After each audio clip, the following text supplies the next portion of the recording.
ਮਾਨ ਸਰਕਾਰ ਦਾ ਕਿਸਾਨਾਂ ਦੇ ਲਈ ਵੱਡਾ ਫੈਸਲਾ। ਹੁਣ 2500 ਰੁਪਏ ਦੇ ਵਿੱਚ ਵਧੇਗਾ ਮੋਟਰਾਂ ਦਾ ਲੋਡ। ਪਹਿਲਾਂ 4750 ਰੁਪਏ ਪ੍ਰਤੀ ਹਾਰਸ ਪਾਵਰ ਦੇਣਾ ਪੈਂਦਾ ਸੀ ਖਰਚਾ। ਐਕਸਾਈਜ਼ ਪਾਲਿਸੀ ਨੂੰ ਲੈ ਕੇ ਪੰਜਾਬ ਸਰਕਾਰ ਦਾ ਬਿਆਨ ਕਿਹਾ। ਨਵੀਂ ਪਾਲਿਸੀ ਦੇ ਨਾਲ ਪੰਜਾਬ ਦੇ ਖਜ਼ਾਨੇ ਨੂੰ ਕਰੀਬ 3400 ਕਰੋੜ ਦਾ ਹੋਵੇਗਾ ਫਾਇਦਾ। ਰੁਕੇਗੀ ਸ਼ਰਾਬ ਦੀ ਤਸਕਰੀ। ਵਿਰੋਧੀਆਂ ਦਾ ਇਲਜ਼ਾਮ ਕੁਝ ਲੋਕਾਂ ਦੇ ਫਾਇਦੇ ਦੇ ਲਈ ਬਣੀ ਹੈ ਪਾਲਿਸੀ। ਸੀਐਮ ਰਿਹਾਇਸ਼ ਦੇ ਵਿੱਚ ਕਾਂਗਰਸ ਦਾ ਧਰਨਾ। ਮਾਨ ਦੇ ਵੱਲੋਂ ਮੁਲਾਕਾਤ ਨਾ ਕਰਨ ਤੇ ਭੜਕੇ ਕਾਂਗਰਸੀ। ਵੜਿੰਗ ਦੀ ਪੁਲਿਸ ਦੇ ਨਾਲ ਹੋਈ ਧੱਕਾ ਮੁੱਕੀ। ਆਮ ਆਦਮੀ ਪਾਰਟੀ ਦਾ ਪਲਟਵਾਰ। ਭ੍ਰਿਸ਼ਟ ਸਾਥੀ ਨੂੰ ਬਚਾਉਣ ਦੇ ਲਈ ਤਮਾਸ਼ਾ ਕਰ ਰਹੇ ਨੇ ਕਾਂਗਰਸੀ। ਬਾਜਵਾ ਦਾ ਜਵਾਬ, ਕਾਨੂੰਨ ਵਿਵਸਥਾ ਦੇ ਮੁੱਦੇ ਤੇ ਕਰਨੀ ਸੀ ਗੱਲ। ਸੰਗਰੂਰ ਚੋਣਾਂ ਨੂੰ ਲੈ ਕੇ ਸੁਖਬੀਰ ਬਾਦਲ ਦਾ ਬਿਆਨ ਕਿਹਾ। ਸਿਮਰਨਜੀਤ ਸਿੰਘ ਮਾਨ ਨੂੰ 2024 ਦੇ ਵਿੱਚ ਸਾਥ ਦੇਣ ਦੀ ਵੀ ਦਿੱਤੀ ਸੀ ਆਫਰ, ਪਰ ਫਿਰ ਵੀ ਨਾ ਮੰਨੇ ਮਾਨ। ਸਾਂਝੇ ਉਮੀਦਵਾਰ ਦੀ ਅਪੀਲ ਨੂੰ ਵੀ ਕਰ ਦਿੱਤਾ ਰੱਦ।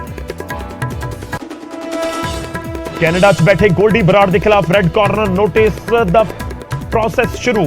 ਪੰਜਾਬ ਸਰਕਾਰ ਦੀ ਚਿੱਠੀ ਤੋਂ ਬਾਅਦ ਸੀਬੀਆਈ ਦੀ ਸਫਾਈ। ਕਿਹਾ 30 ਮਈ ਨੂੰ ਮਿਲੀ ਸਰਕਾਰ ਦੀ ਚਿੱਠੀ ਤੋਂ ਬਾਅਦ ਸ਼ੁਰੂ ਕਰ ਦਿੱਤੀ ਗਈ ਸੀ ਪ੍ਰਕਿਰਿਆ। ਸਿਰਫ 15000 ਰੁਪਏ ਦੇ ਲਈ ਕੀਤੀ ਗਈ ਸੀ ਮੂਸੇਵਾਲਾ ਦੀ ਰੇਕੀ। ਸੂਤਰਾਂ ਦੇ ਹਵਾਲੇ ਤੋਂ ਖਬਰ। ਪੁੱਛਗਿੱਛ ਦੌਰਾਨ ਕੇਕੜੇ ਨੇ ਮੰਨਿਆ। ਕਿਹਾ ਸਿਰਫ 15000 ਦੇ ਲਈ ਦੇ ਰਿਹਾ ਸੀ ਮੂਸੇਵਾਲਾ ਦੀ ਜਾਣਕਾਰੀ। ਮੋਹਾਲੀ ਦੇ ਵਿੱਚ 3 ਜ਼ਿਲ੍ਹਿਆਂ ਦੀ ਪੁਲਿਸ ਨੇ ਕੀਤੀ ਜੁਆਇੰਟ ਰੇਡ। 20 ਲੋਕਾਂ ਨੂੰ ਹਿਰਾਸਤ ਦੇ ਵਿੱਚ ਲਿਆ। ਹਥਿਆਰ ਅਤੇ 21 ਲੱਖ ਰੁਪਏ ਵੀ ਬਰਾਮਦ। ਲੁਧਿਆਣਾ ਦੇ ਦੋਰਾਹਾ ਦੇ ਵਿੱਚ ਖੇਤੀਬਾੜੀ ਵਿਭਾਗ ਦੀ ਰੇਡ। ਨਕਲੀ ਖਾਦ ਤਿਆਰ ਕਰਨ ਵਾਲੀ ਫੈਕਟਰੀ ਦੇ ਉੱਤੇ ਮਾਰੀ ਰੇਡ। 1346 ਕੁਇੰਟਲ ਦੇ ਕਰੀਬ ਨਕਲੀ ਖਾਦ ਅਤੇ 9 ਤਰ੍ਹਾਂ ਦੇ ਕੈਮੀਕਲ ਬਰਾਮਦ। ਮੌਕੇ ਤੋਂ ਫਰਾਰ ਹੋਏ ਫੈਕਟਰੀ ਮਾਲਕ। ਦੇਸ਼ ਦੇ 16ਵੇਂ ਰਾਸ਼ਟਰਪਤੀ ਦੇ ਲਈ 18 ਜੁਲਾਈ ਨੂੰ ਹੋਵੇਗੀ ਵੋਟਿੰਗ। 29 ਜੂਨ ਨਾਮਜ਼ਦਗੀਆਂ ਦੀ ਆਖਰੀ ਤਾਰੀਖ। 21 ਜੁਲਾਈ ਨੂੰ ਐਲਾਨੇ ਜਾਣਗੇ ਨਤੀਜੇ।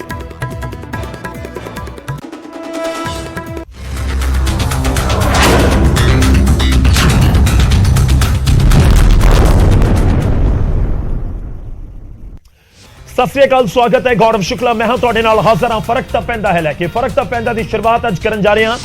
Agency versus agency. State agency versus centre ਦੀ ਏਜੰਸੀ, ਯਾਨੀ ਕਿ ਪੰਜਾਬ ਪੁਲਿਸ ਵਰਸਸ ਸੀਬੀਆਈ। ਇਹ ਇਸ ਸਮੇਂ ਸਥਿਤੀ ਨਜ਼ਰ ਆ ਰਹੀ ਹੈ, ਉਸ ਦੇ ਨਾਲ ਅਸੀਂ ਸ਼ੁਰੂਆਤ ਕਰਨ ਜਾ ਰਹੇ ਹਾਂ। ਤੇ ਕੇਸ ਹੈ ਸਿੱਧੂ ਮੂਸੇਵਾਲਾ ਦਾ। ਜੀ ਹਾਂ, ਪੰਜਾਬ ਪੁਲਿਸ ਨੂੰ ਸੀਬੀਆਈ ਨੇ ਹੁਣ ਜਵਾਬ ਦਿੱਤਾ ਹੈ। ਮੁੱਦਾ ਸੀ ਗੋਲਡੀ ਬਰਾੜ ਦੇ ਨਾਮ ਦੇ ਉੱਤੇ ਰੈੱਡ ਕਾਰਨਰ ਨੋਟਿਸ ਜਾਰੀ ਕਰਨ ਦੀ ਮੰਗ ਦਾ। ਤੇ ਇੱਕ ਖਬਰ ਤੁਹਾਨੂੰ ਪਹਿਲਾਂ ਦੇ ਦਈਏ ਕਿ ਗੋਲਡੀ ਬਰਾੜ ਜਿਸ ਨੇ ਜ਼ਿੰਮੇਵਾਰੀ ਲਈ ਸਿੱਧੂ ਮੂਸੇਵਾਲਾ ਦੇ ਕਤਲ ਦੀ, ਉਸ ਦੇ ਖਿਲਾਫ ਰੈੱਡ ਕਾਰਨਰ ਨੋਟਿਸ ਦੀ ਪ੍ਰਕਿਰਿਆ ਨੂੰ ਸ਼ੁਰੂ ਕਰ ਦਿੱਤਾ ਗਿਆ ਹੈ।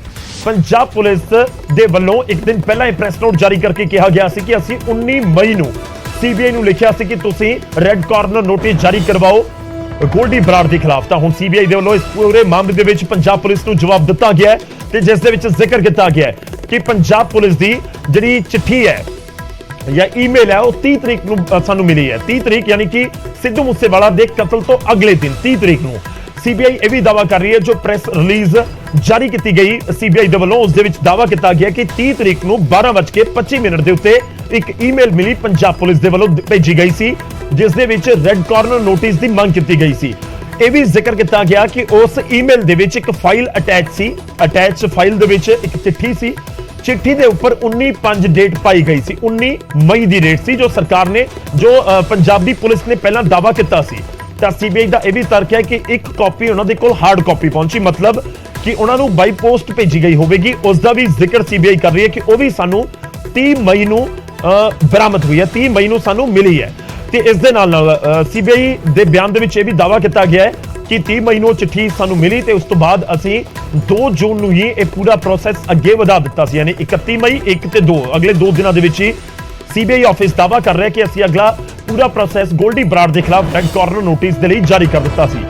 ਸੀਬੀਆਈ ਦਾ ਤਰਕ ਇਹ ਵੀ ਹੈ ਕਿ ਜਿਹੜਾ ਰੈੱਡ ਕਾਰਨਰ ਨੋਟਿਸ ਹੁੰਦਾ ਉਹ ਜਾਰੀ ਕੀਤਾ ਜਾਂਦਾ ਇੰਟਰਪੋਲ ਦੇ ਵੱਲੋਂ, ਉਹ ਸੀਬੀਆਈ ਦੇ ਵੱਲੋਂ ਜਾਰੀ ਨਹੀਂ ਹੁੰਦਾ। ਇੰਟਰਪੋਲ ਜਿਸ ਦਾ ਹੈੱਡਕੁਆਟਰ ਲਿਓਨ ਫਰਾਂਸ ਦੇ ਵਿੱਚ ਹੈ, ਉਹਨਾਂ ਦੇ ਵੱਲੋਂ ਉਹ ਜਾਰੀ ਕੀਤਾ ਜਾਂਦਾ ਹੈ। ਆਪਣੇ ਪ੍ਰੋਸੈਸ ਦੇ ਤਹਿਤ ਜੋ ਫਾਈਲਸ ਹੁੰਦੀਆਂ ਨੇ ਜਾਂ ਜੋ ਵੀ ਐਲੀਗੇਸ਼ਨਸ ਹੁੰਦੇ ਨੇ ਜਿਸ ਸ਼ਖਸ ਦੇ ਉੱਤੇ ਜਿਸ ਦੀ ਭਾਲ ਹੁੰਦੀ ਹੈ, ਉਸ ਦੇ ਮੁਤਲਕ ਪੂਰੀ ਜਾਣਕਾਰੀ ਇੰਟਰਪੋਲ ਨੂੰ ਭੇਜੀ ਜਾਂਦੀ ਹੈ ਤੇ ਉਸ ਤੋਂ ਬਾਅਦ ਇੰਟਰਪੋਲ ਉਸ ਪੂਰੀ ਕੇਸ ਨੂੰ ਸਟੱਡੀ ਤੋਂ ਬਾਅਦ ਰੈੱਡ ਕਾਰਨਰ ਨੋਟਿਸ ਜਾਰੀ ਕਰਨ ਦਾ ਫੈਸਲਾ ਲੈਂਦਾ ਜਾਂ ਨਹੀਂ ਲੈਂਦਾ। ਤਾਂ ਗੋਲਡੀ ਬਰਾੜ ਦੇ ਮੁੱਦੇ ਦੇ ਉੱਤੇ ਇਸ ਸਮੇਂ ਪੰਜਾਬ ਪੁਲਿਸ ਨੇ ਸੀਬੀਆਈ ਦੇ ਉੱਤੇ ਪੂਰਾ ਮਾਮਲਾ ਸੁੱਟਣ ਦੀ ਕੋਸ਼ਿਸ਼ ਕੀਤੀ ਕਿ ਗੋਲਡੀ ਬਰਾੜ ਨੂੰ ਲੈ ਕੇ ਤਾਂ ਅਸੀਂ ਪਹਿਲਾਂ ਹੀ ਕਹਿ ਰਹੇ ਸੀ ਕਿ ਰੈੱਡ ਕਾਰਨਰ ਨੋਟਿਸ ਜਾਰੀ ਕਰ ਦਿਓ। ਤਾਂ ਸੀਬੀਆਈ ਉਸ ਦੇ ਉੱਤੇ ਜਵਾਬ ਦੇ ਰਹੀ ਹੈ ਕਿ ਸਾਨੂੰ ਜਦੋਂ ਤੱਕ ਦੱਸਿਆ ਗਿਆ ਰੈੱਡ ਕਾਰਨਰ ਨੋਟਿਸ ਜਾਂ ਜਦੋਂ ਤੱਕ ਸਾਡੇ ਕੋਲ ਇਨਫੋਰਮੇਸ਼ਨ ਰੈੱਡ ਕਾਰਨਰ ਨੋਟਿਸ ਮੰਗਣ ਵਾਲੀ ਪਹੁੰਚੀ ਉਸ ਸਮੇਂ ਤੱਕ ਪੰਜਾਬ ਦੇ ਵਿੱਚ ਸਿੱਧੂ ਮੂਸੇਵਾਲਾ ਦਾ ਕਤਲ ਹੋ ਚੁੱਕਾ ਸੀ। ਹਾਲਾਂਕਿ ਸੀਬੀਆਈ ਨੇ ਜ਼ਿਕਰ ਸਿੱਧੂ ਮੂਸੇਵਾਲਾ ਦੇ ਕਤਲ ਦਾ ਨਹੀਂ ਕੀਤਾ, ਪਰ ਇਹ ਜ਼ਰੂਰ ਕੀਤਾ ਹੈ ਕਿ 30 ਮਈ ਨੂੰ ਯਾਨੀ ਸਿੱਧੂ ਮੂਸੇਵਾਲਾ ਦਾ ਕਤਲ ਹੁੰਦਾ ਹੈ 29 ਤਰੀਕ ਸ਼ਾਮ 5:30 ਵਜੇ ਔਰ ਇਹ ਮੇਲ ਕੀਤੀ ਜਾਂਦੀ ਹੈ ਸੀਬੀਆਈ ਦੇ ਮੁਤਾਬਿਕ 30 ਤਰੀਕ ਨੂੰ ਸੋਮਵਾਰ ਨੂੰ ਦੁਪਹਿਰੇ 12:25 ਦੇ ਉੱਤੇ। ਤਾਂ ਸੀਬੀਆਈ ਨੇ ਇੱਕ ਹੋਰ ਵੀ ਗੱਲ ਕਹੀ ਕਿ ਇੱਕ ਹਾਰਡ ਕਾਪੀ ਪਹੁੰਚੀ ਹੈ। ਹਾਰਡ ਕਾਪੀ ਦਾ ਮਤਲਬ ਹੁੰਦਾ ਹੈ ਕਿ ਜਿਹੜੀ ਪ੍ਰਿੰਟ ਕੀਤੀ ਹੋਈ, ਜਿਵੇਂ ਆਪਾਂ ਕਿਸੇ ਨੂੰ ਚਿੱਠੀ ਭੇਜਦੇ ਹਾਂ, ਕਿ ਸੀਬੀਆਈ ਦੇ ਵੱਲੋਂ ਜਾਰੀ ਬਿਆਨ ਦੇ ਵਿੱਚ ਇਹ ਵੀ ਜ਼ਿਕਰ ਕੀਤਾ ਗਿਆ ਕਿ ਜਿਹੜੀ ਹਾਰਡ ਕਾਪੀ ਹੈ ਉਹ ਵੀ ਸਾਨੂੰ 30 ਤਰੀਕ ਨੂੰ ਹੀ ਸਾਡੇ ਹੱਥ ਵਿੱਚ ਪਹੁੰਚੀ ਹੈ। ਤਾਂ ਇਸ ਦਾ ਇੱਕ ਮਤਲਬ ਤਾਂ ਸਾਫ਼ ਹੈ ਕਿ ਉਹ 29 ਤਰੀਕ ਨੂੰ ਤਾਂ ਨਹੀਂ ਭੇਜੀ ਗਈ ਹੋਏਗੀ। ਤਾਂ ਉਹ ਜਿਹੜੀ ਚਿੱਠੀ ਹੈ ਰੈੱਡ ਕਾਰਨਰ ਨੋਟਿਸ ਵਾਲੀ, ਉਹ ਤਾਂ ਪਹਿਲਾਂ ਕੁਝ ਦਿਨ ਪਹਿਲਾਂ ਪੰਜਾਬ ਪੁਲਿਸ ਦੇ ਵੱਲੋਂ ਭੇਜ ਦਿੱਤੀ ਗਈ ਹੋਏਗੀ, ਪਰ ਉਹ ਮਿਲਦੀ ਬੇਸ਼ੱਕ 30 ਤਰੀਕ ਨੂੰ ਹੈ। ਤਾਂ ਇਹ ਪੰਜਾਬ ਪੁਲਿਸ ਵਰਸਸ ਸੀਬੀਆਈ ਇਸ ਸਮੇਂ ਪੂਰੀ ਸਥਿਤੀ ਨਜ਼ਰ ਆਤੀ।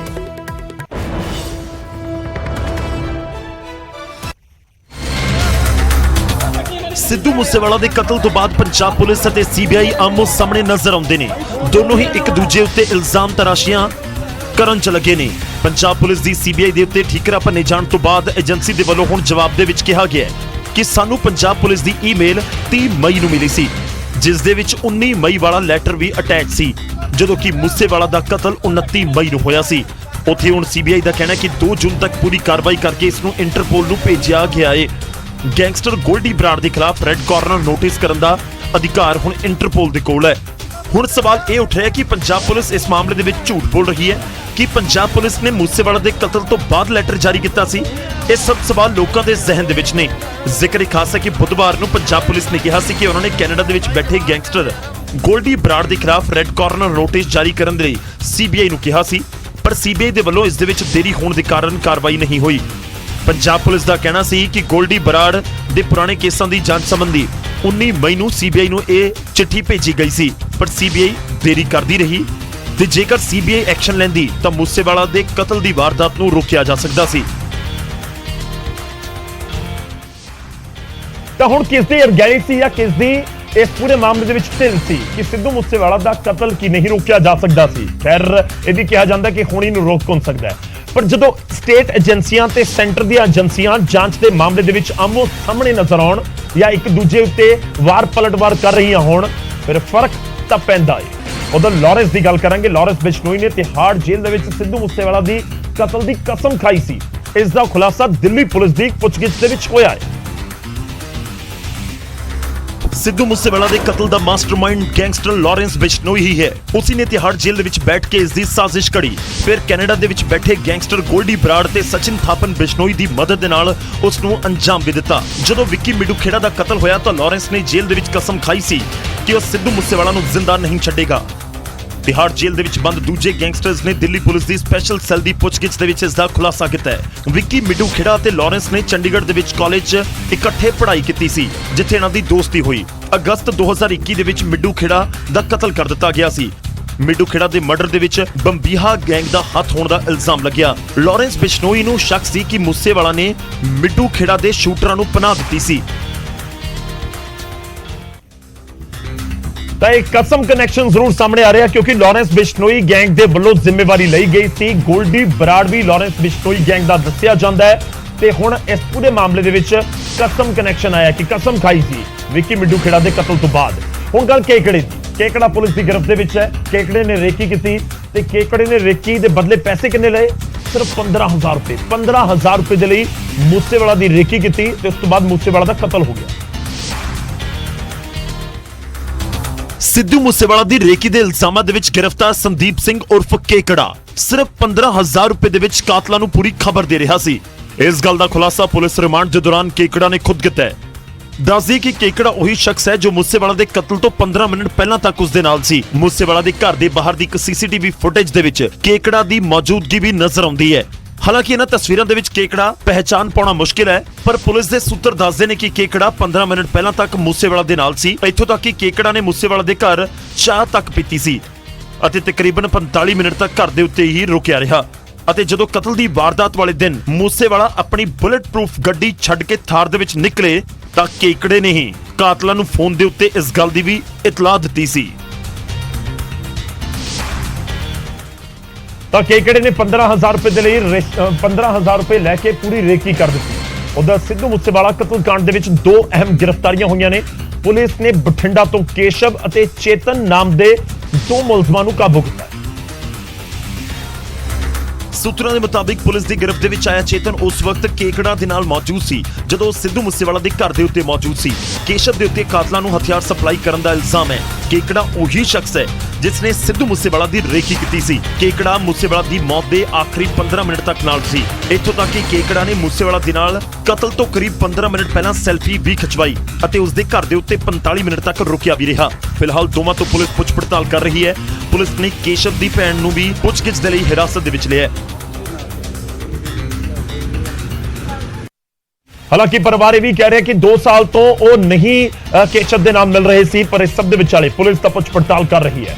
ਪਰ ਇਸ ਸਭ ਦੇ ਵਿਚਾਲੇ ਸਵਾਲ ਇਹ ਵੀ ਹੈ ਕਿ ਜਿਹੜੇ ਹਥਿਆਰ ਸੀ, ਜਿਹੜੇ ਮੂਸੇਵਾਲਾ ਦੇ ਉੱਤੇ ਚਲਾਈ ਗਈਆਂ ਗੋਲੀਆਂ, ਉਹ ਹਥਿਆਰ ਕਿੱਥੋਂ ਆਏ?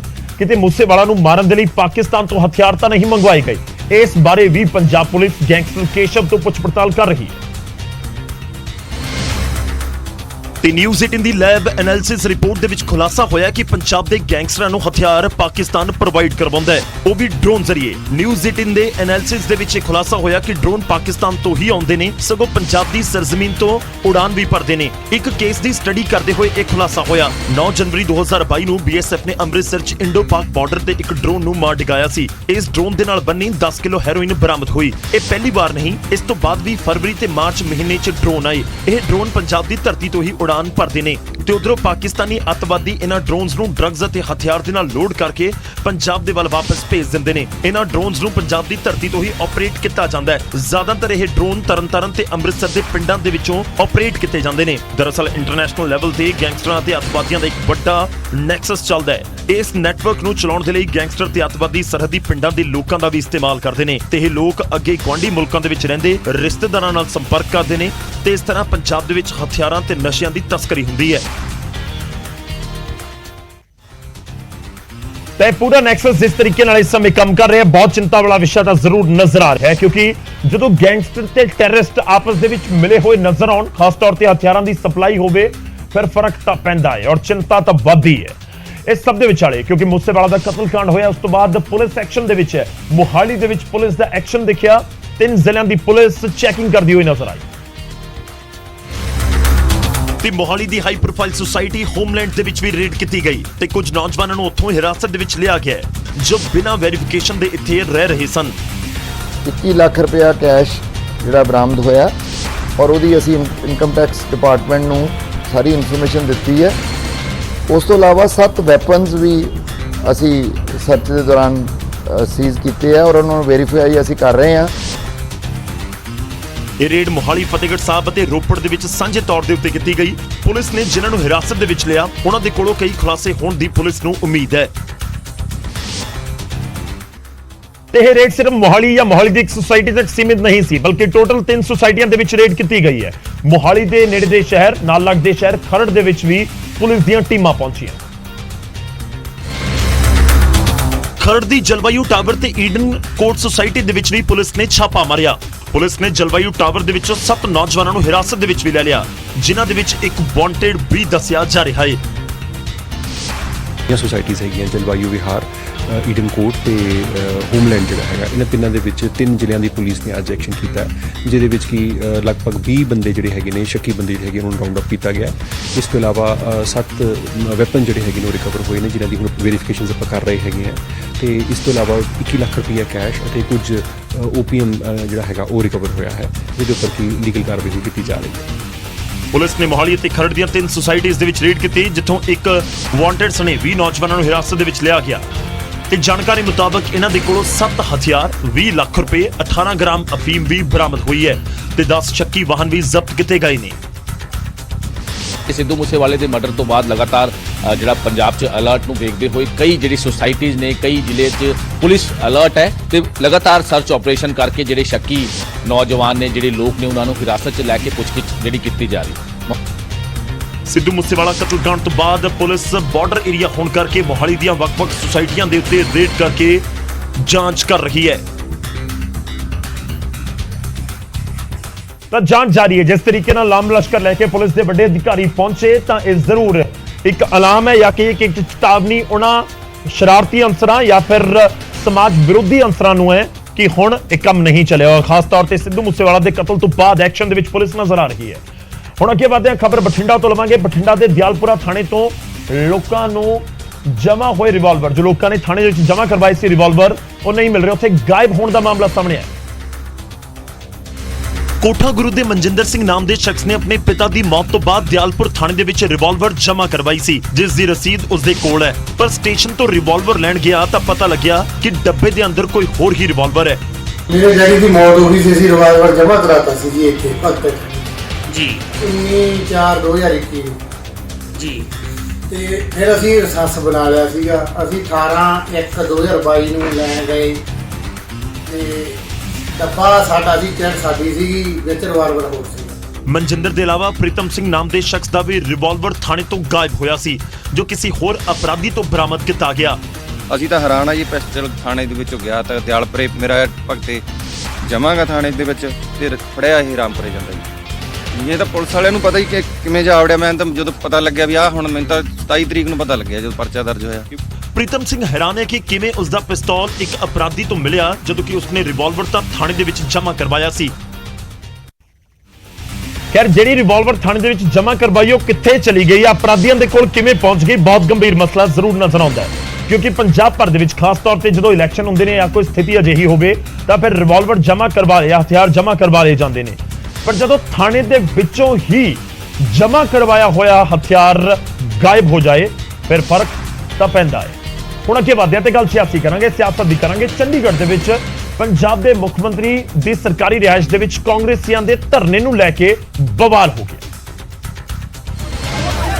ਹਾਲਾਤ ਇਸ ਕਦਰ ਵਿਗੜੇ ਕਿ ਚੰਡੀਗੜ੍ਹ ਪੁਲਿਸ ਅਤੇ ਪੰਜਾਬ ਕਾਂਗਰਸ ਦੇ ਪ੍ਰਧਾਨ ਅਮਰਿੰਦਰ ਸਿੰਘ ਰਾਜਾ ਵੜਿੰਗ ਦੇ ਵਿੱਚ ਧੱਕਾ ਮੁੱਕੀ ਹੋ ਗਈ।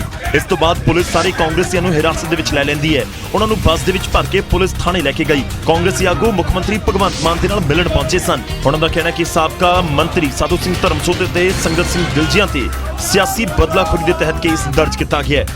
ਕਿ ਸਾਨੂੰ ਪਹਿਲਾਂ ਮੁੱਖ ਮੰਤਰੀ ਸਾਹਿਬ ਨੂੰ ਨਾਲ ਬੈਠ ਕੇ ਗੱਲ ਕਰਾਂਗੇ ਔਰ ਉਹਨਾਂ ਨੂੰ ਪੁੱਛ ਲੈਣਾ ਚਾਹੀਦਾ ਵੀ ਇਹ ਜਿਹੜਾ ਕਿਉਂ ਵਾਪਰ ਰਿਹਾ, ਇਹ ਜਾਣਬੁੱਝ ਕੇ ਕਿਉਂ ਕੀਤੇ ਜਾ ਰਹੇ ਹਨ। ਸੋ ਉਹਦੇ ਮਤਲਬ ਕੱਲ ਮੁੱਖ ਮੰਤਰੀ ਸਾਹਿਬ ਦੇ ਦਫ਼ਤਰ ਚੋਂ ਉਹਨਾਂ ਦੇ OSD ਤੋਂ ਟਾਈਮ ਮੰਗਿਆ ਸੀ। ਅਸੀਂ ਆਏ ਹਾਂ ਹੁਣ ਤਕਰੀਬਨ ਅੱਧਾ ਘੰਟਾ ਹੋ ਗਿਆ ਔਰ ਜਿਸ ਤਰ੍ਹਾਂ ਦਾ ਮਾਹੌਲ ਹੈ ਸਾਹਮਣੇ ਪੁਲਿਸ ਲਗਾ ਦਿੱਤੀ ਗਈ ਹੈ। ਕਾਂਗਰਸ ਦੇ ਇਲਜ਼ਾਮਾਂ ਦਾ ਜਵਾਬ ਵੀ ਹੁਣ ਸੀਐਮ ਭਗਵੰਤ ਮਾਨ ਨੇ ਦਿੱਤਾ ਹੈ। ਉਹਨਾਂ ਨੇ ਕਿਹਾ ਕਿ ਮੈਨੂੰ ਦੁੱਖ ਹੈ ਕਿ ਬਿਨਾਂ ਸਮੇਂ ਲਈ ਪੰਜਾਬ ਦੇ ਬਚੇ-ਖੁਚੇ ਕਾਂਗਰਸੀ ਮੇਰੇ ਘਰ ਆ ਗਏ ਔਰ ਰਿਸ਼ਵਤ ਦੇ ਕੇਸ ਦਾ ਸਾਹਮਣਾ ਕਰ ਰਹੇ ਲੀਡਰਾਂ ਦੇ ਹੱਕ ਦੇ ਵਿੱਚ ਆਏ ਸਨ। ਪੰਜਾਬ ਨੂੰ ਲੁੱਟਣ ਵਾਲਿਆਂ ਦਾ ਸਾਥ ਦੇਣਾ ਸਬੂਤ ਹੈ ਕਿ ਰਿਸ਼ਵਤ ਇਹਨਾਂ ਦੇ ਖੂਨ ਦੇ ਵਿੱਚ ਹੈ। ਉਹ ਨਾਰੇ ਲਗਾ ਰਹੇ ਸਨ ਕਿ ਸਾਡੇ ਹੱਕ ਇੱਥੇ ਰੱਖ। ਇਸ ਦਾ ਮਤਲਬ ਰਿਸ਼ਵਤਖੋਰੀ ਵੀ ਕਾਂਗਰਸ ਦਾ ਹੱਕ ਹੈ। ਹਾਲਾਂਕਿ ਇਸ ਤੋਂ ਬਾਅਦ ਪ੍ਰਤਾਪ ਬਾਜਵਾ ਜੋ ਕਿ ਵਿਰੋਧੀ ਧਿਰ ਦੇ ਆਗੂ ਨੇ, ਉਹਨਾਂ ਦੇ ਵੱਲੋਂ ਵੀ ਇੱਕ ਟਵੀਟ ਕੀਤਾ ਗਿਆ ਤੇ ਇਲਜ਼ਾਮ ਲਗਾਏ ਗਏ ਕਿ ਅਸੀਂ ਤਾਂ ਲਾਅ ਐਂਡ ਆਰਡਰ ਦੇ ਮੁੱਦੇ ਉੱਤੇ ਮੁੱਖ ਮੰਤਰੀ ਦੇ ਨਾਲ ਮੁਲਾਕਾਤ ਕਰਨ ਪਹੁੰਚੇ ਸੀ। ਉਸ ਤੋਂ ਪਹਿਲਾਂ ਹੀ ਬਿਨਾਂ ਜਾਂਚੇ ਪਰਖੇ ਸੀਐਮ ਨੇ ਟਵੀਟ ਕਰ ਦਿੱਤਾ। ਖੈਰ, ਇਸ ਧਰਨੇ ਨੂੰ ਲੈ ਕੇ ਬਵਾਲ ਵੀ ਹੋਇਆ ਤੇ ਖੂਬ ਸਿਆਸਤ ਵੀ ਹੋ ਰਹੀ ਹੈ। ਅੱਗੇ ਵਧਦੇ ਹਾਂ ਤੇ ਗੱਲ ਹੁਣ ਕਿਸਾਨਾਂ ਦੀ। ਭਗਵੰਤ ਮਾਨ ਸਰਕਾਰ ਨੇ ਕਿਸਾਨਾਂ ਦੇ ਹੱਕ ਦੇ ਵਿੱਚ ਇੱਕ ਵੱਡਾ ਫੈਸਲਾ ਲਿਆ ਤੇ ਉਹ ਫੈਸਲਾ ਟਿਊਬਵੈਲਸ ਨੂੰ ਲੈ ਕੇ ਲਿਆ ਗਿਆ ਤੇ ਸੀਐਮ ਨੇ ਟਿਊਬਵੈਲਾਂ ਦਾ ਲੋਡ ਵਧਾਉਣ ਦਾ ਖਰਚ ਘਟਾ ਦਿੱਤਾ ਹੈ। ਜੋ ਖਰਚਾ ਪਹਿਲਾਂ 4750 ਰੁਪਏ ਪ੍ਰਤੀ ਹਾਰਸ ਪਾਵਰ ਹੁੰਦਾ ਸੀ, ਉਹ ਹੁਣ 2500 ਰੁਪਏ ਕਰ ਦਿੱਤਾ ਗਿਆ ਹੈ। ਮੁੱਖ ਮੰਤਰੀ ਮਾਨ ਨੇ ਕਿਹਾ ਕਿ ਅਸੀਂ ਖੇਤੀ ਨੂੰ ਲਾਹੇਵੰਦ ਧੰਦਾ ਬਣਾਉਣਾ ਚਾਹੁੰਦੇ ਹਾਂ ਕਿ ਮੋਟਰ ਦਾ ਲੋਡ ਵਧਾਉਣ ਦਾ ਜਿਹੜਾ 1 ਹਾਰਸ ਪਾਵਰ ਦਾ ਪਹਿਲਾਂ 4750 ਰੁਪਏ ਸੀ, ਉਹਨੂੰ ਘਟਾ ਕੇ ਤੁਹਾਡੀ ਆਪਣੀ ਪੰਜਾਬ ਦੀ ਆਮ ਆਦਮੀ ਪਾਰਟੀ ਦੀ ਗਵਰਨਮੈਂਟ ਜਿਹੜੀ ਹੈ ਉਹ 2500 ਰੁਪਏ। ਇੱਕ ਪਾਸੇ ਸੀਐਮ ਮਾਨ ਇਸ ਫੈਸਲੇ ਨੂੰ ਕਿਸਾਨਾਂ ਦੇ ਹਿੱਤ ਦੇ ਵਿੱਚ ਕਹਿ ਰਹੇ ਨੇ, ਉੱਥੇ ਕਿਸਾਨਾਂ ਨੂੰ ਇਹ ਫੈਸਲਾ ਮਨਜ਼ੂਰ ਨਹੀਂ ਹੈ ਤੇ ਉਹ 1200 ਰੁਪਏ ਖਰਚਾ ਕੀਤੇ ਜਾਣ ਦੀ ਮੰਗ ਕਰ ਰਹੇ ਨੇ। ਸਾਡੀ ਡਿਮਾਂਡ ਸੀ 1200 ਰੁਪਏ ਦੀ, ਪਿਛਲੀਆਂ ਸਰਕਾਰਾਂ ਕਰਦੀਆਂ ਰਹੀਆਂ। ਇੱਕ ਵਾਰ ਪ੍ਰਕਾਸ਼ ਸਿੰਘ ਬਾਦਲ ਦੀ ਸਰਕਾਰ 'ਚ ਵੀ ਹੋਇਆ ਸੀ, ਕੈਪਟਨ ਦੀ ਸਰਕਾਰ 'ਚ ਵੀ ਹੋਇਆ ਸੀ। ਅਸੀਂ ਉਹਨੀ 5500 ਰੁਪਏ ਕਰਤਾ ਸੀ ਤਾਂ ਅਸੀਂ ਉਹਨਾਂ ਨੂੰ ਕਿਹਾ ਸੀ ਘਟਾ ਕੇ ਇਹਨੂੰ 1000 ਰੁਪਇਆ ਕਰੋ, ਤਾਂ ਤਦ ਉਦੋਂ 1000 ਰੁਪਇਆ 1200 ਰੁਪਇਆ ਹੋਇਆ ਸੀ। ਅੱਗੇ ਵਧਦੇ ਤੇ ਹੁਣ ਨਵੀਂ ਐਕਸਾਈਜ਼ ਪਾਲਿਸੀ ਦੀ ਗੱਲ। ਪੰਜਾਬ ਸਰਕਾਰ ਨਵੀਂ ਐਕਸਾਈਜ਼ ਪਾਲਿਸੀ ਲੈ ਕੇ ਆਈ ਹੈ, ਜਿਸ ਦੇ ਨਾਲ ਹੁਣ ਚੰਡੀਗੜ੍ਹ ਤੋਂ ਵੀ ਸ਼ਰਾਬ ਅਤੇ ਬੀਅਰ ਪੰਜਾਬ ਦੇ ਵਿੱਚ 1 ਜੁਲਾਈ ਤੋਂ ਸਸਤੀ ਹੋ ਸਕਦੀ ਹੈ ਤੇ ਨਵੀਂ ਕੀਮਤਾਂ 1 ਜੁਲਾਈ ਤੋਂ ਲਾਗੂ ਹੋਣਗੀਆਂ ਤੇ ਪੰਜਾਬ ਦੇ ਵਿੱਚ ਹੁਣ ਜੋ ਬੀਅਰ ਦੀ ਕੀਮਤ 180 ਤੋਂ 200 ਰੁਪਏ ਹੈ, ਉਹ 1 ਜੁਲਾਈ ਤੋਂ 120 ਤੋਂ 130 ਰੁਪਏ ਹੋ ਸਕਦੀ ਹੈ। ਚੰਡੀਗੜ੍ਹ ਦੇ ਵਿੱਚ ਮੌਜੂਦਾ ਸਮੇਂ 'ਚ ਬੀਅਰ ਦਾ ਰੇਟ 120 ਤੋਂ 150 ਰੁਪਏ ਹੈ। ਉਧਰ ਪੰਜਾਬ ਦੇ ਵਿੱਚ ਇੱਕ ਮਸ਼ਹੂਰ ਅੰਗਰੇਜ਼ੀ ਸ਼ਰਾਬ ਦੀ ਬੋਤਲ ਜੋ ਮੌਜੂਦਾ ਸਮੇਂ 'ਚ 700 ਰੁਪਏ ਦੀ ਹੈ, ਉਹ ਇਸ ਨਵੀਂ ਪਾਲਿਸੀ ਤੋਂ ਬਾਅਦ ਕਰੀਬ 400 ਰੁਪਏ ਦੀ ਹੋ ਜਾਏਗੀ ਤੇ ਉਸੇ ਸ਼ਰਾਬ ਦੀ ਬੋਤਲ ਦਾ ਰੇਟ ਚੰਡੀਗੜ੍ਹ ਦੇ ਵਿੱਚ 510 ਰੁਪਏ ਹੈ। ਦਰਅਸਲ ਮਾਨ ਕੈਬਨਿਟ ਨੇ ਬੀਤੇ ਦਿਨ ਹੋਈ ਕੈਬਨਿਟ ਦੀ ਮੀਟਿੰਗ ਦੇ ਵਿੱਚ ਨਵੀਂ ਆਬਕਾਰੀ ਨੀਤੀ ਨੂੰ ਪ੍ਰਵਾਨਗੀ ਦਿੱਤੀ ਹੈ ਤੇ ਇਹ ਨੀਤੀ ਅਗਲੇ 9 ਮਹੀਨਿਆਂ ਦੇ ਲਈ ਲਾਗੂ ਕੀਤੀ ਗਈ ਹੈ। ਤਾਂ ਕੁੱਲ ਮਿਲਾ ਕੇ ਗੱਲ ਇਹ ਹੈ ਕਿ 1 ਜੁਲਾਈ ਤੋਂ ਨਵੀਂ ਐਕਸਾਈਜ਼ ਪਾਲਿਸੀ ਦੀ ਵਜ੍ਹਾ ਦੇ ਨਾਲ ਪੰਜਾਬ ਦੇ ਵਿੱਚ ਸ਼ਰਾਬ ਸਸਤੀ ਹੋਣ ਜਾ ਰਹੀ ਹੈ। ਤਾਂ ਸ਼ਰਾਬ ਸਸਤੀ ਹੋਣ ਦੇ ਨਾਲ ਜਿਹੜੇ ਲੋਕ ਸ਼ਰਾਬ ਪੀ ਰਹੇ ਨੇ ਉਹਨਾਂ ਨੂੰ ਵੀ ਫਰਕ ਪਏਗਾ ਔਰ ਜਿਹੜਾ ਲੋਕ ਸ਼ਰਾਬ ਦਾ ਵਿਰੋਧ ਕਰਦੇ ਨੇ ਫਰਕ ਉਹਨਾਂ ਨੂੰ ਵੀ ਪਏਗਾ। ਉਧਰ ਪੰਜਾਬ ਦੇ ਵਿੱਚ ਯੂਨਿਟਸ ਫ੍ਰੀ ਕਰਨ ਦਾ ਸਰਕਾਰ ਨੇ ਐਲਾਨ ਕੀਤਾ ਹੈ, ਪਰ ਬਿਜਲੀ ਚੋਰੀ ਦੀਆਂ ਘਟਨਾਵਾਂ ਵੀ ਰੁਕਣ ਦਾ ਨਾਮ ਨਹੀਂ ਲੈ ਰਹੀਆਂ। ਗਿੱਦੜਬਾਹਾ ਦੇ ਪਿੰਡ ਕੋਟਪਾਈ ਦੇ ਵਿੱਚ ਬਿਜਲੀ ਵਿਭਾਗ ਦੇ ਮੁਲਾਜ਼ਮਾਂ ਨੇ ਰੇਡ ਮਾਰੀ ਤਾਂ ਕਈ ਡਿਫਾਲਟਰਾਂ ਨੂੰ ਕਾਬੂ ਕੀਤਾ। ਕੁਝ ਕੁੰਡੀ ਲਗਾਏ ਹੋਏ ਸਨ ਤਾਂ ਕੁਝ ਨੇ ਮੀਟਰ ਦੇ ਨਾਲ ਹੀ ਛੇੜਛਾੜ ਕੀਤੀ ਹੋਈ ਸੀ। ਵਿਭਾਗ ਦੇ ਐਕਸ਼ਨ ਖੁਦ ਇਸ ਰੇਡ ਦੇ ਵਿੱਚ ਸ਼ਾਮਲ ਸਨ। ਦਰਅਸਲ ਇਲਾਕੇ ਤੋਂ ਲੰਬੇ ਸਮੇਂ ਤੋਂ ਬਿਜਲੀ ਚੋਰੀ ਦੀਆਂ ਸ਼ਿਕਾਇਤਾਂ ਮਿਲ ਰਹੀਆਂ ਨੇ, ਜਿਸ ਤੋਂ ਬਾਅਦ ਇਹ ਐਕਸ਼ਨ ਲਿਆ ਗਿਆ। 45 ਕੇ ਮੀਟਰ ਅਸੀਂ ਜਿਹੜੇ ਟੈਂਪਰਡ ਮੀਟਰ ਨੇ ਉਹ ਫੜੇ ਨੇ।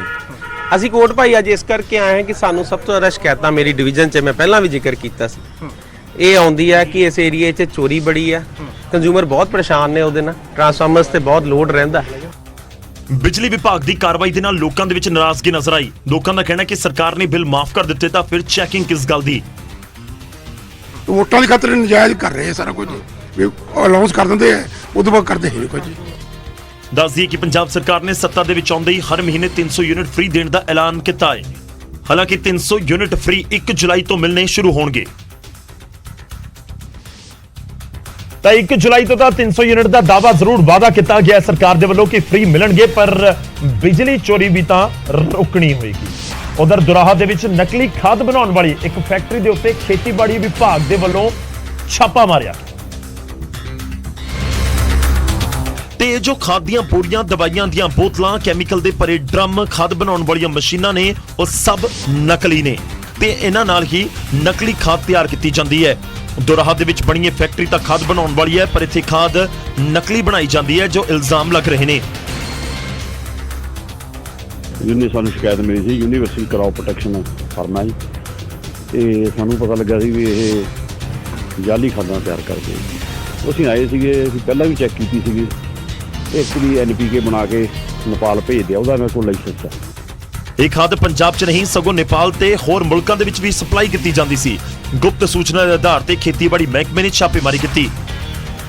ਯੂਨੀਵਰਸਲ ਕ੍ਰੌਪ ਪ੍ਰੋਟੈਕਸ਼ਨ ਫਰਮ ਦੇ ਜੋ ਮਾਲਕ ਨੇ ਉਹਨਾਂ ਖਿਲਾਫ ਇਹਨਾਂ ਨੇ ਫਿਰ ਸਾਨੂੰ ਲੈਟਰ ਦਿੱਤਾ ਐਗਰੀਕਲਚਰ ਡਿਪਾਰਟਮੈਂਟ ਨੇ, ਜੋ ਮੁੱਖ ਖੇਤੀਬਾੜੀ ਅਫਸਰ ਦੇ ਲੈਟਰ ਦੇ ਮੁਤਾਬਕ ਜਿਹੜੀ FIR ਨੰਬਰ 58 ਮਿਤੀ 822 ਜਿਹੜਾ ਥਾਣਾ ਦਰਾਹਾ ਸਾਡੇ ਵੱਲੋਂ ਦਰਜ ਕੀਤੀ ਗਈ ਹੈ। ਫਿਲਹਾਲ ਫੈਕਟਰੀ ਮਾਲਕ ਫਰਾਰ ਚੱਲ ਰਿਹਾ ਹੈ। ਪੁਲਿਸ ਨੇ ਫੈਕਟਰੀ ਮਾਲਕ ਦੇ ਖਿਲਾਫ ਮਾਮਲਾ ਦਰਜ ਕਰ ਲਿਆ ਹੈ। ਤਾਂ ਨਕਲੀ ਖਾਦ ਦੀ ਵਜ੍ਹਾ ਦੇ ਨਾਲ ਫਸਲਾਂ ਦਾ ਵੱਡੇ ਪੱਧਰ ਤੇ ਨੁਕਸਾਨ ਤਾਂ ਹੋ ਸਕਦਾ ਸੀ, ਪਰ ਜਿੱਥੇ ਪਹੁੰਚੀ ਹੈ ਉਹ ਵੀ ਇੱਕ ਵਿਸ਼ਾ ਚਿੰਤਾ ਵਾਲਾ ਜ਼ਰੂਰ ਹੈ। ਫਰਕ ਤਾਂ ਪੈਂਦਾ ਦੇ ਵਿੱਚ ਵੇਲਾ ਹੋ ਚੱਲਿਆ ਛੋਟੇ ਜਿਹੇ ਬ੍ਰੇਕ ਦਾ। ਬ੍ਰੇਕ ਤੋਂ ਬਾਅਦ ਵਾਪਸ ਆ ਰਹੇ ਹਾਂ ਕੁਝ ਹੋਰ ਖਬਰਾਂ ਦੇ ਨਾਲ।